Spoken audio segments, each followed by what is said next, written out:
From Keene in the Shire, the Liberty Media capital of the world, this is Daryl W. Perry, host of FPP Radio News for Friday, January 19th, 2018. Silver is trading at $17.02 per ounce. Gold is valued at $1,334 per ounce. Zen Cash is trading at $44, and the average price of Bitcoin is $11,911.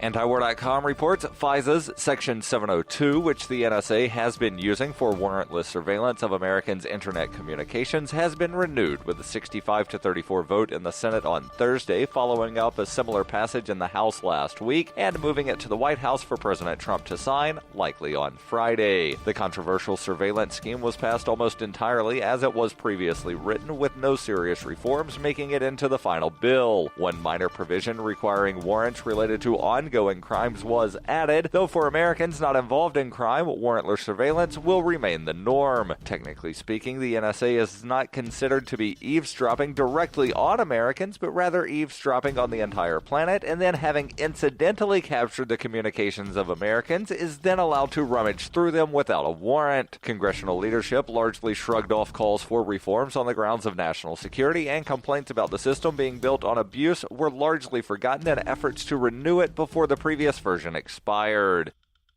For over 40 years, Roberts & Roberts Brokerage has been a trusted source for buying and selling precious metals like gold and silver. And as a Bitcoin-preferred business, Roberts & Roberts Brokerage has removed the minimum purchase amount for all orders paid in the digital currency. Call Roberts & Roberts Brokerage today for knowledgeable advice on buying and selling precious metals and a forward-thinking approach to new technologies. 800-874-9760 or visit online at rrbi.co.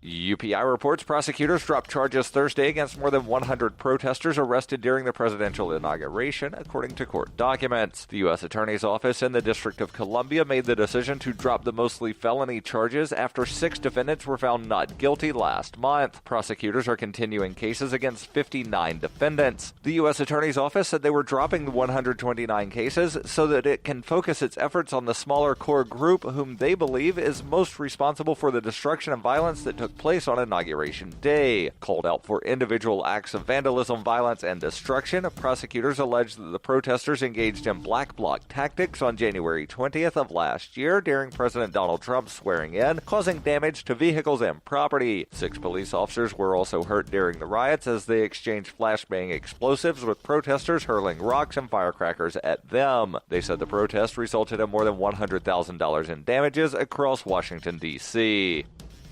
You can support FPP Radio by joining the Fans program. To learn more or to join the Fans program, visit fans.fppradio.com. That's fans.fppradio.com.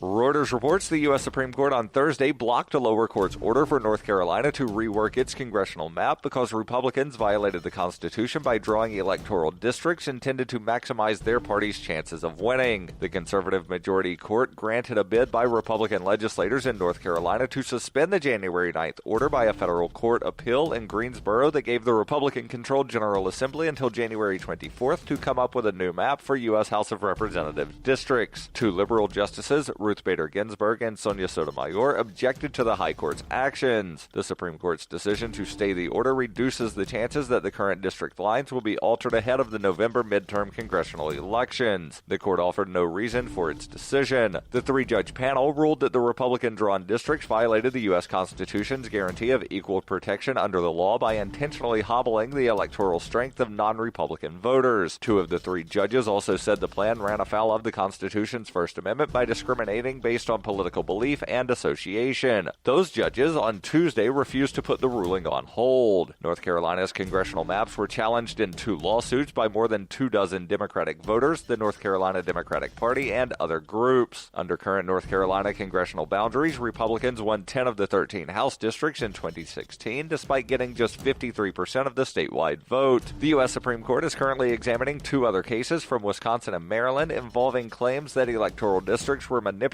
to keep the majority party in power in a manner that violated voters' constitutional rights. That practice is called partisan gerrymandering. This has been FPP Radio News, online at fppradio.com.